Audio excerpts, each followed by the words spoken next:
In the town of no matter where, there circulated 2 local newspapers, no matter when. Now the Flying Post was long established and respectable, alias bigoted and Tory. The Examiner was spirited and intelligent, alias new-fangled and democratic.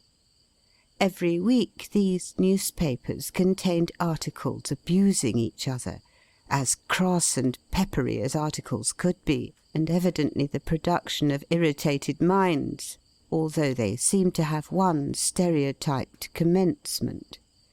Though the article appearing in last week's Post, or Examiner, is below contempt, yet we have been induced, etc., etc. And every Saturday the Radical shopkeepers shook hands together, and agreed that the Post was done for by the slashing, clever Examiner, while the more dignified Tories began by regretting that Johnson should think that low paper, only read by a few of the vulgar, worth wasting his wit upon, however the Examiner was at its last gasp. It was not, though. It lived and flourished, at least it paid its way, as one of the heroes of my story could tell. He was chief compositor, or whatever title may be given to the head man of the mechanical part of a newspaper. He hardly confined himself to that department. Once or twice, unknown to the editor, when the manuscript had fallen short, he had filled up the vacant space by compositions of his own. Announcements of a forthcoming crop of green peas in December, a grey thrush having been seen, or a white hare, or such interesting phenomena. Invented for the occasion, I must confess, but what of that? His wife always knew when to expect a little specimen of her husband's literary talent by a peculiar cough, which served as prelude. And judging from this encouraging sign, and the high-pitched and emphatic voice in which he read them, she was inclined to think that an Ode to an Early Rosebud in the corner devoted to original poetry, and a letter in the correspondence department signed Pro Bono Publico, were her husband's writing, and to hold up her head accordingly. I never could find out what it was that occasioned the Hodgsons to lodge in the same house as the Jenkinses. Jenkins held the same office in the Tory paper as Hodgson did in the Examiner, and, as I said before, I leave you to give it a name. But Jenkins had a proper sense of his position, and a proper reverence for all in authority, from the King down to the editor and sub-editor. He would as soon have thought of borrowing the King's crown for a nightcap, or the King's sceptre for a walking-stick, as he would have thought of filling up any spare corner with any production of his own. And I think it would have even added to his contempt of Hodgson, if that were possible, had he known of the productions of his brain, as the latter fondly alluded to the paragraphs he inserted when speaking to his wife. Jenkins had his wife too. Wives were wanting to finish the completeness of the quarrel which existed one memorable Christmas week, some dozen years ago, between the 2 neighbours, the 2 compositors. And with wives it was a very pretty, a very complete quarrel. To make the opposing parties still more equal, still more well matched, if the Hodgsons had a baby, such a baby, a poor puny little thing. Mrs. Jenkins had a cat, such a cat, a great nasty meowling tom-cat, that was always stealing the milk put by for little Angel's supper. And now, having matched Greek with Greek, I must proceed to the tug-of-war. It was the day before Christmas. Such a cold east wind, such an inky sky, such a blue-black look in people's faces as they were driven out more than usual to complete their purchases for the next day's festival. Before leaving home that morning, Jenkins had given some money to his wife to buy the next day's dinner. "My dear, I wish for turkey and sausages. It may be a weakness, but I own I am partial to sausages. My deceased mother was. Such tastes are hereditary. As to the sweets, whether plum pudding or mince pies, I leave such considerations to you. I only beg you not to mind expense. Christmas comes but once a year." And again he had called out from the bottom of the first flight of stairs, just close to the Hodgsons' door. "Such ostentatiousness," as Mrs. Hodgson observed. "You will not forget the sausages, my dear?" "I should have liked to have had something above common, Mary," said Hodgson, as they too made their plans for the next day. "But I think roast beef must do for us. You see, love, we've a family." "Only one, Jem. I don't want more than roast beef, though, I'm sure. Before I went to service, mother and me would have thought roast beef a very fine dinner." "Well, let's settle it then. Roast beef and a plum pudding. And now, good-bye. Mind and take care of little Tom. I thought he was a bit hoarse this morning." And off he went to his work. Now, it was a good while since Mrs. Jenkins and Mrs. Hodgson had spoken to each other, although they were quite as much in possession of the knowledge of events and opinions as though they did. Mary knew that Mrs. Jenkins despised her for not having a real lace cap, which Mrs. Jenkins had, and for having been a servant, which Mrs. Jenkins had not, and the little occasional pinchings which the Hodgsons were obliged to resort to make both ends meet would have been very patiently endured by Mary if she had not winced under Mrs. Jenkins' knowledge of such economy. But she had her revenge. She had a child, and Mrs. Jenkins had none.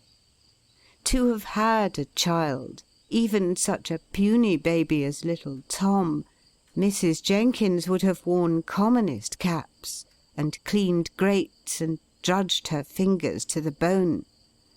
The great unspoken disappointment of her life soured her temper, and turned her thoughts inward, and made her morbid and selfish. "Hang that cat! He's been stealing again! He's gnawed the cold mutton in his nasty mouth till it's not fit to set before a Christian, and I've nothing else for Jem's dinner. But I'll give it him now I've caught him, that I will."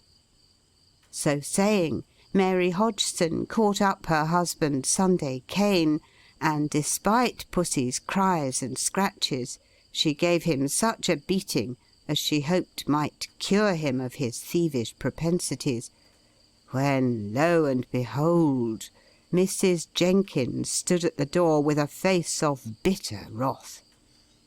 "Aren't you ashamed of yourself, ma'am, to abuse a poor dumb animal, ma'am, as knows no better than to take food when he sees it, ma'am? He only follows the nature which God has given, ma'am. And it's a pity your nature, ma'am, which I've heard is of the stingy, saving species, does not make you shut your cupboard door a little closer. There is such a thing as law for brute animals. I'll ask Mr. Jenkins, but I don't think them Radicals has done away with that law yet, for all their Reform Bill, ma'am. My poor precious love of a Tommy, is he hurt? And is his leg broke for taking a mouthful of scraps, as most people would give away to a beggar, if he'd take 'em?" wound up Mrs. Jenkins, casting a contemptuous look on the remnant of a scrag-end of mutton. Mary felt very angry and very guilty, for she really pitied the poor limping animal as he crept up to his mistress, and there lay down to bemoan himself. She wished she had not beaten him so hard, for it certainly was her own careless way of never shutting the cupboard door that had tempted him to his fault. But the sneer at her little bit of mutton turned her penitence to fresh wrath, and she shut the door in Mrs. Jenkins's face, as she stood caressing her cat in the lobby, with such a bang that it wakened little Tom, and he began to cry. Everything was to go wrong with Mary to-day. Now baby was awake, who was to take her husband's dinner to the office? She took the child in her arms and tried to hush him off to sleep again, and as she sung, she cried, she could hardly tell why, a sort of reaction from her violent angry feelings. She wished she had never beaten the poor cat. She wondered if his leg was really broken. What would her mother say if she knew how cross and cruel her little Mary was getting? If she should live to beat her child in one of her angry fits? It was of no use lullabying while she sobbed, so it must be given up, and she must carry her baby in her arms and take him with her to the office, for it was long past dinner-time. So she pared the mutton carefully, although by so doing she reduced the meat to an infinitesimal quantity, and taking the baked potatoes out of the oven, she popped them piping hot into her basket, with the et ceteras of plate, butter, salt, and knife and fork. It was indeed a bitter wind. She bent against it as she ran, and the flakes of snow were sharp and cutting as ice. Baby cried all the way, though she cuddled him up in her shawl.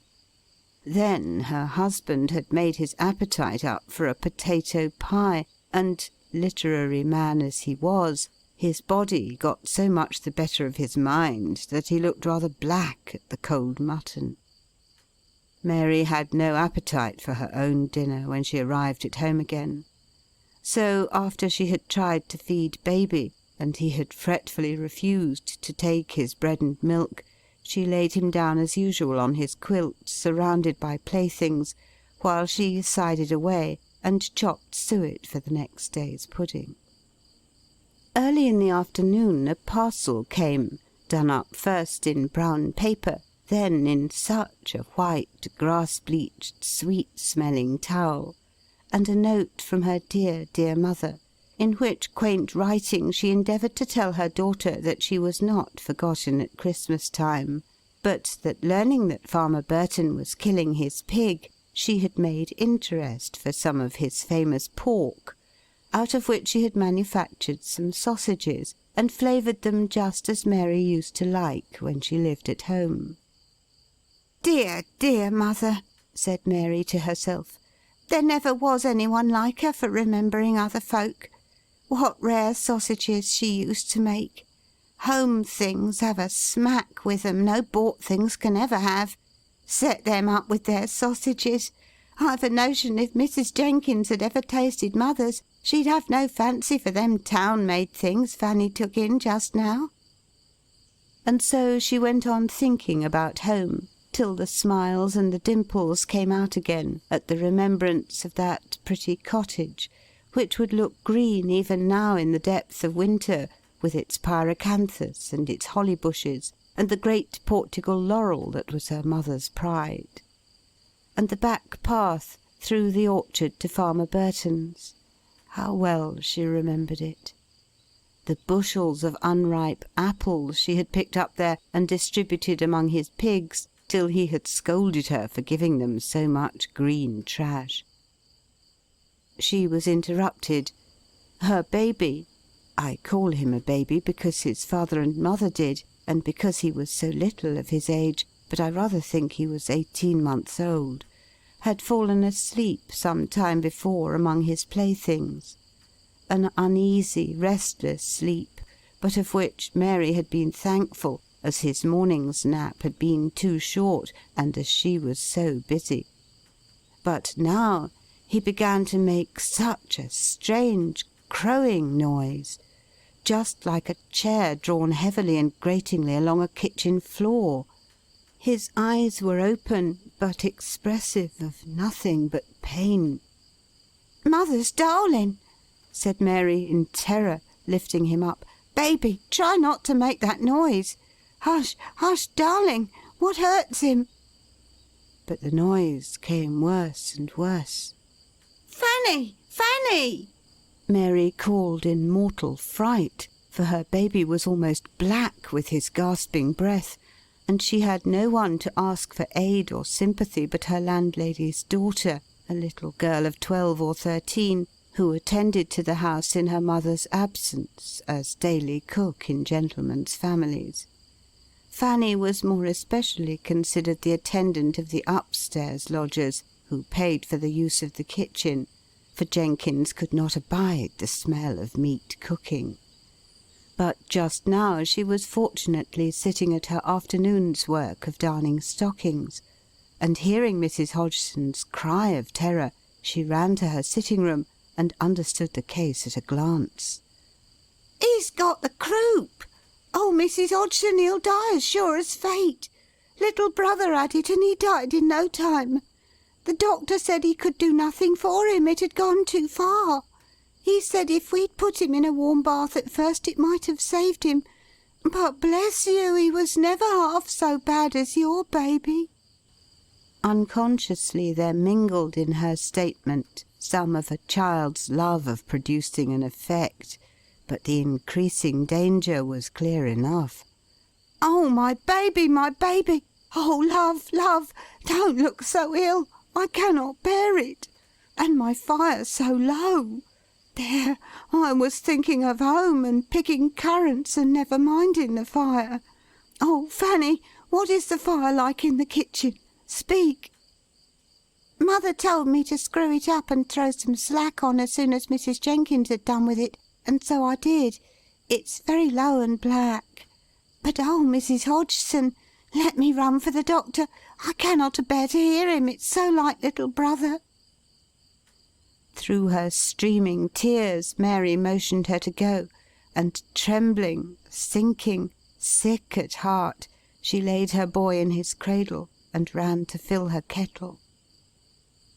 Mrs. Jenkins, having cooked her husband's snug little dinner, to which he came home, having told him her story of Pussy's beating, at which he was justly and dignifiedly indignant, saying it was all of a piece with that abusive examiner, having received the sausages and turkey and mince pies which her husband had ordered, and cleaned up the room and prepared everything for tea, and coaxed and duly bemoaned her cat, who had pretty nearly forgotten his beating but very much enjoyed the petting.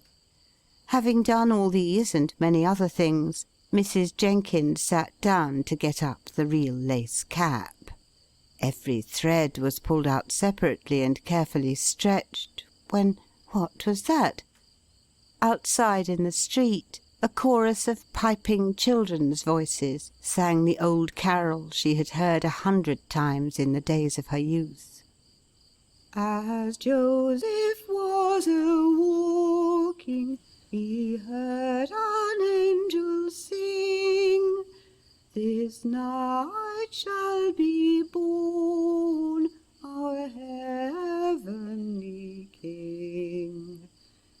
He neither shall be born in housen nor in hall, nor in the place of paradise, but in an ox's stall.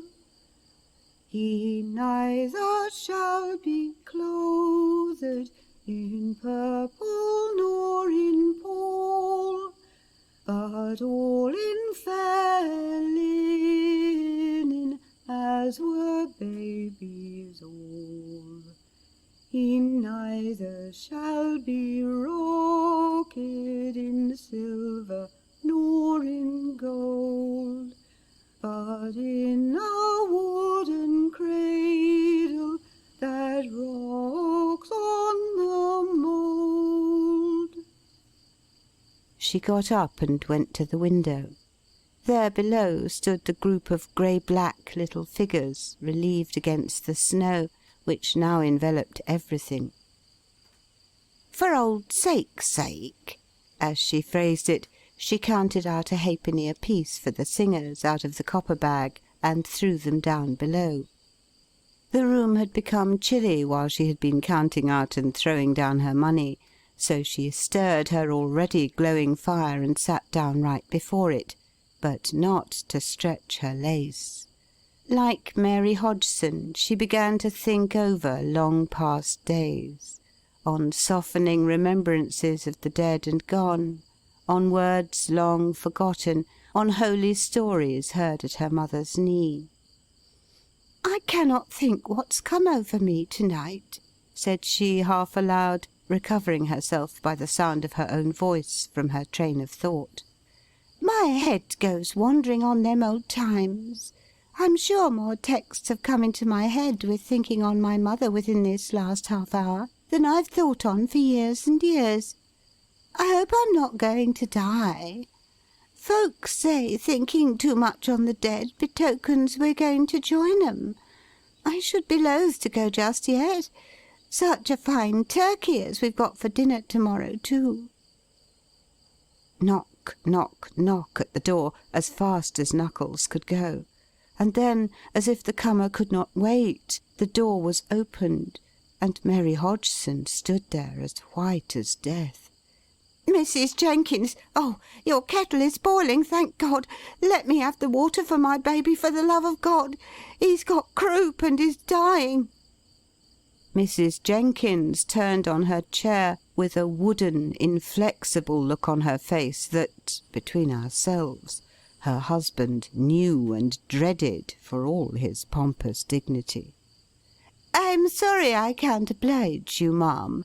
My kettle is wanted for my husband's tea. Don't be afeard, Tommy. Mrs. Hodgson won't venture to intrude herself where she's not desired. You'd better send for the doctor, ma'am, instead of wasting your time in wringing your hands, ma'am. My kettle is engaged." Mary clasped her hands together with passionate force, but spoke no word of entreaty to that wooden face, that sharp, determined voice. But as she turned away, she prayed for strength to bear the coming trial, and strength to forgive Mrs. Jenkins.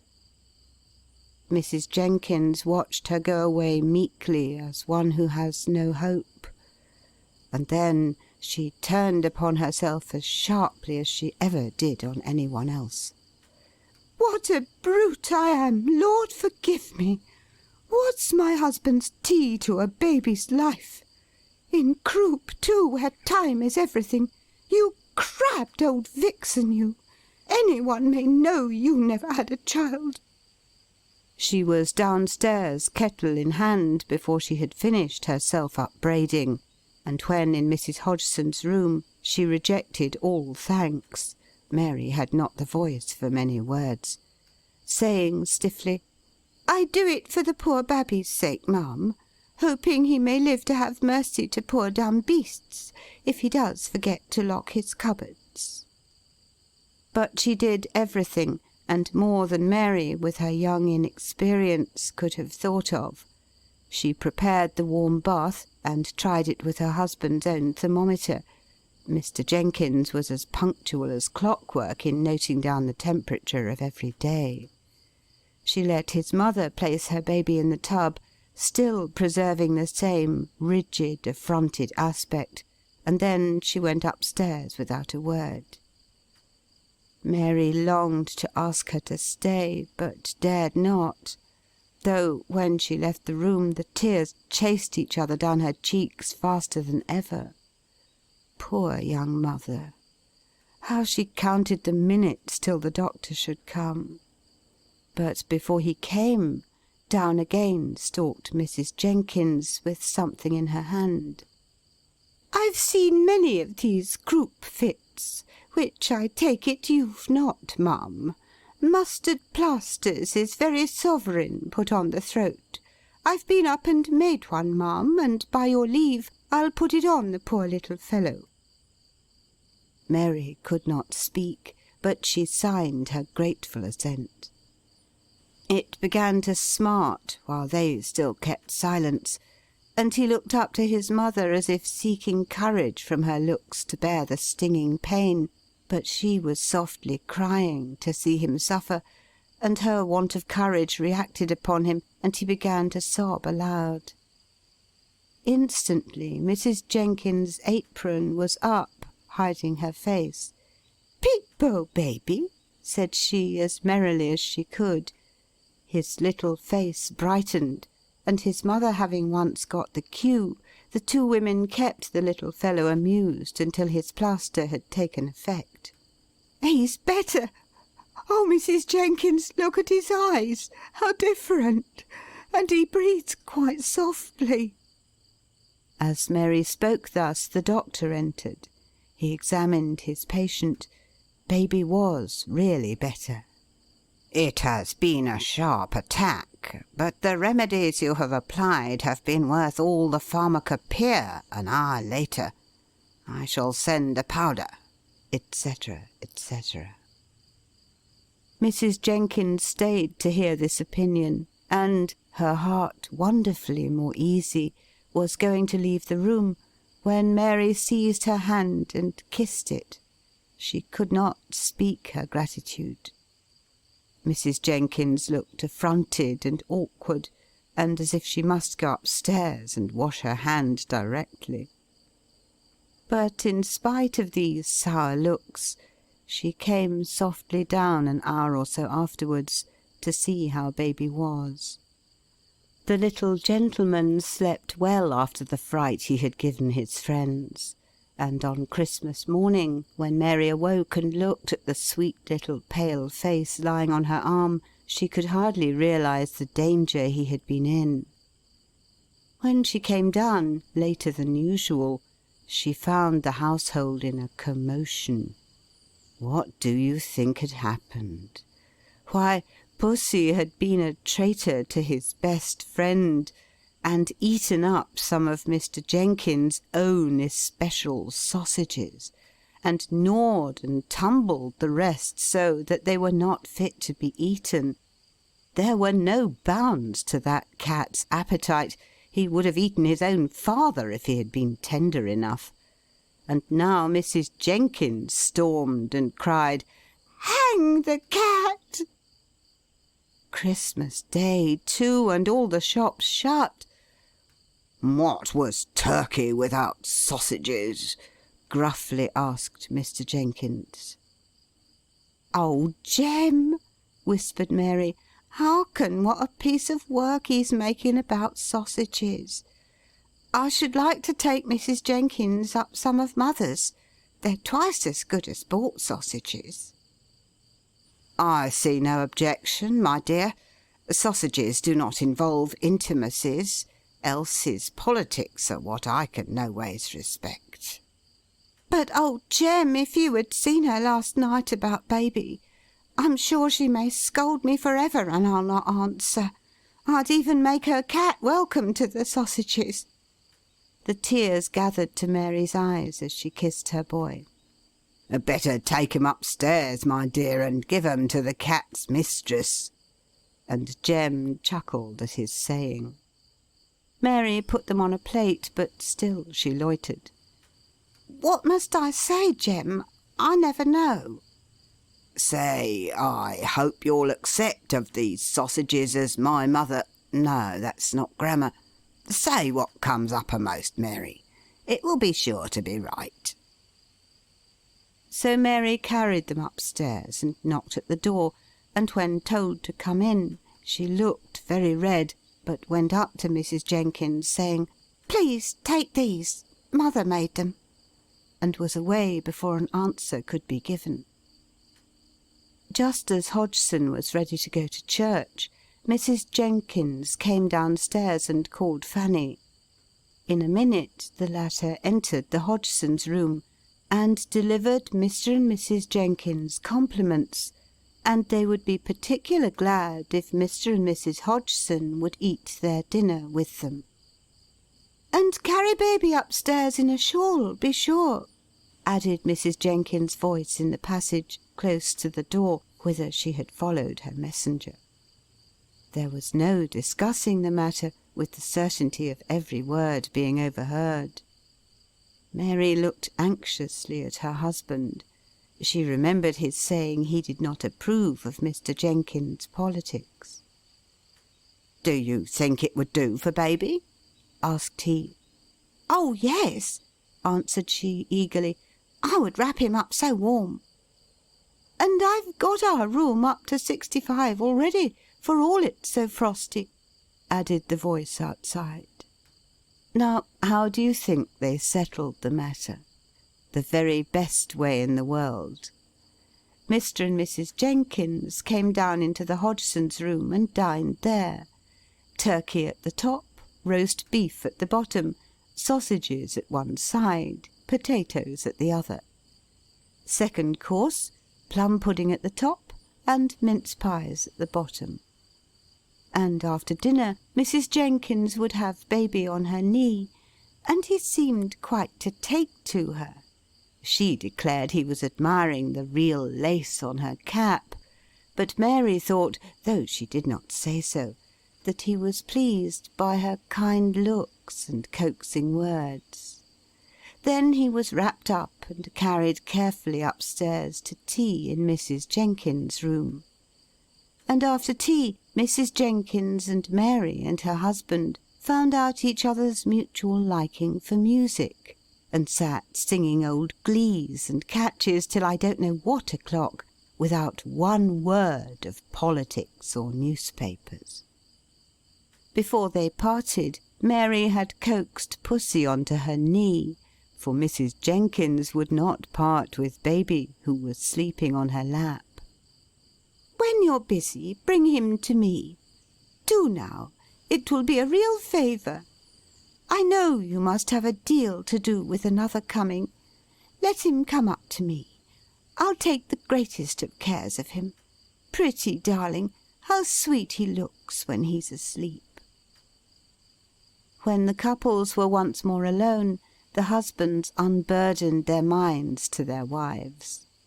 Mr. Jenkins said to his, "Do you know, Burgess tried to make me believe Hodgson was such a fool as to put paragraphs into the Examiner now and then, but I see he knows his place and has got too much sense to do any such thing." Hodgson said, "Mary, love, I almost fancy from Jenkins' way of speaking, so much civiller than I expected, he guesses I wrote that pro bono and the Rosebud. At any rate, I've no objection to your naming it if the subject should come uppermost. I should like him to know I'm a literary man." Well, I've ended my tale. I hope you don't think it too long, but before I go, just let me say one thing. If any of you have any quarrels or misunderstandings, or coolnesses or cold shoulders or shynesses, or tiffs or miffs or huffs with any one else, just make friends before Christmas. You will be so much merrier if you do. I ask it of you for the sake of that old angelic song, heard so many years ago by the shepherds, keeping watch by night on Bethlehem Heights.